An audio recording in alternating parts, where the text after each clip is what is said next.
नमस्कार दोस्तों। आज हम एक अहम मुद्दे पर बात करेंगे जो सीधे तौर पर बच्चों, परिवारों और टेक्नोलॉजी से जुड़ा हुआ है। नॉर्वे सरकार ने 15 साल से कम उम्र के बच्चों के लिए सोशल मीडिया बैन करने का प्रस्ताव रखा है।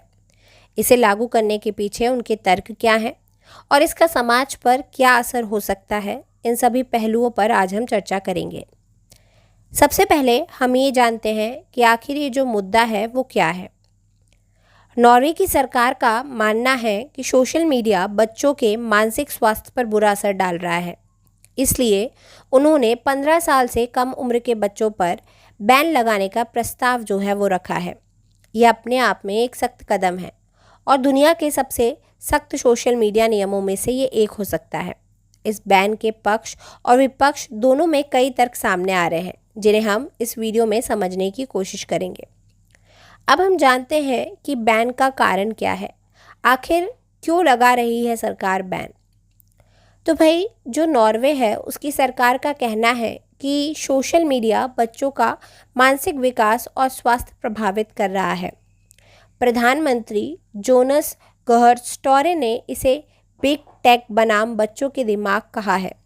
उनका मानना है कि टेक कंपनियों के प्रभाव को रोकना सरकार का नैतिक कर्तव्य है ताकि बच्चों को सुरक्षित रखा जा सके।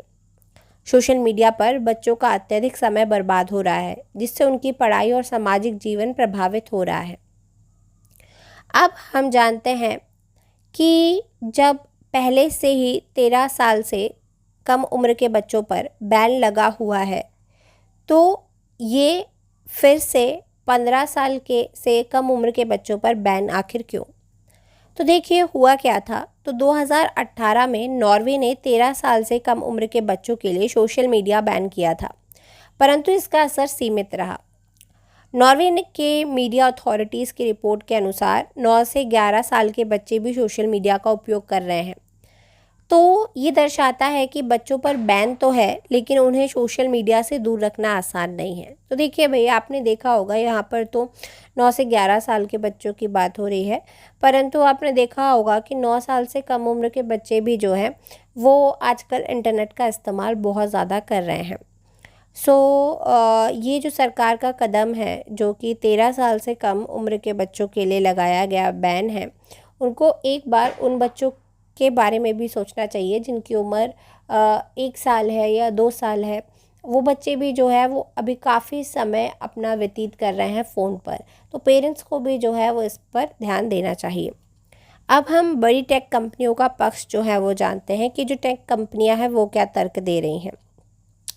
तो जो मेटा है, उसके ग्लोबल अफेयर्स चीफ निक क्लेग का कहना है कि उनके प्लेटफॉर्म जैसे फेसबुक, इंस्टाग्राम और मैसेंजर बच्चों पर सकारात्मक प्रभाव डालते हैं। उनका दावा है कि सोशल मीडिया बच्चों को खुद को व्यक्त करने और कनेक्टेड रहने का एक मौका देता है। अगर हम दूसरी तरफ टिकटॉक जैसी कंपनियों की बात करें, तो उनका कहना है कि उन्होंने बच्चों की सुरक्षा के लिए कई फ़िल्टर्स और कंट्रोल्स लगाए हैं।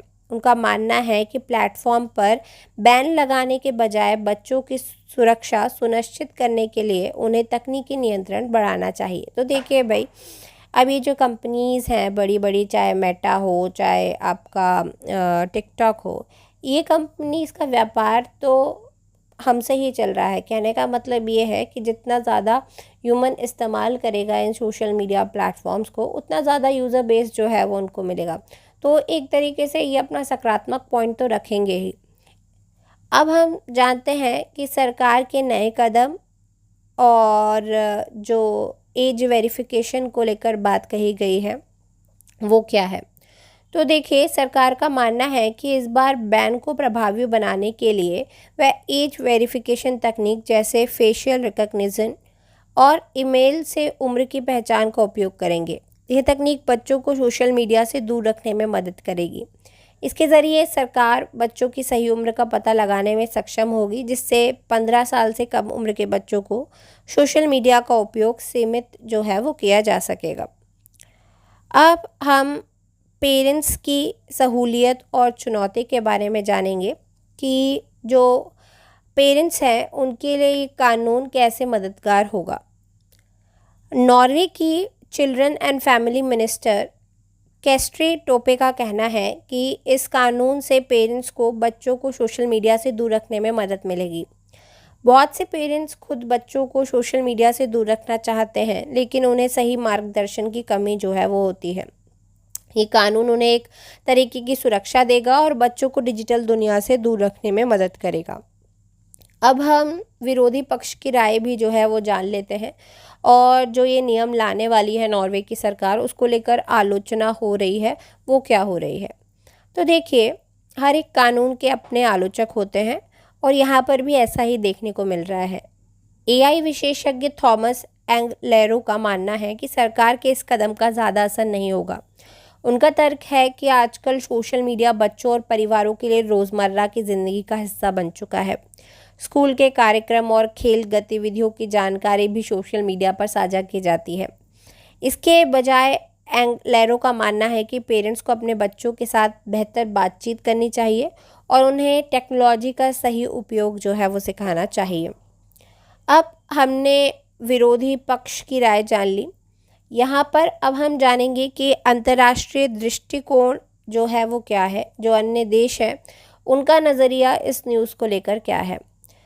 नॉर्वे अकेला देश नहीं है जो बच्चों की सुरक्षा को लेकर कदम उठा रहा है। ऑस्ट्रेलिया में भी 16 साल से कम उम्र के बच्चों के लिए सोशल मीडिया बैन पर विचार हो रहा है। वहीं अगर हम फ्रांस की बात करें तो फ्रांस ने 15 साल से कम उम्र के बच्चों के लिए स्कूल में मोबाइल फ़ोन के इस्तेमाल पर बैन लागू कर दिया है।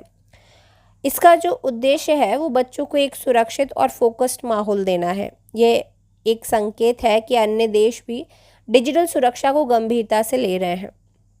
अब बात करेंगे कि आगे का क्या रास्ता है। तो ये मैंने आपको पूरी जानकारी बताई जो नॉर्वे से जुड़ी थी सोशल मीडिया को लेकर। अब सवाल यहाँ पर ये उठता है कि क्या सरकार को बच्चों के सोशल मीडिया उपयोग पर पूरी तरीके से रोक लगाने का अधिकार होना चाहिए, या फिर ये फैसला पेरेंट्स के हाथों में होना चाहिए। कुछ लोग इसे बच्चों के हित में सही मानते हैं तो कुछ इसे पेरेंट्स की आज़ादी में हस्तक्षेप मानते हैं। आपकी क्या राय है? क्या आप मानते हैं कि सोशल मीडिया पर इस तरह का बैन बच्चों की भलाई के लिए ज़रूरी है? वीडियो देखने के लिए धन्यवाद। इस मुद्दे पर आपकी राय जानना महत्वपूर्ण है। अगर आपको ये वीडियो जानकारीपूर्ण लगा तो इसे लाइक और शेयर करें ताकि और भी लोग इस विषय पर जागरूक हो सकें। मिलते हैं नेक्स्ट वीडियो में। Thank you so much.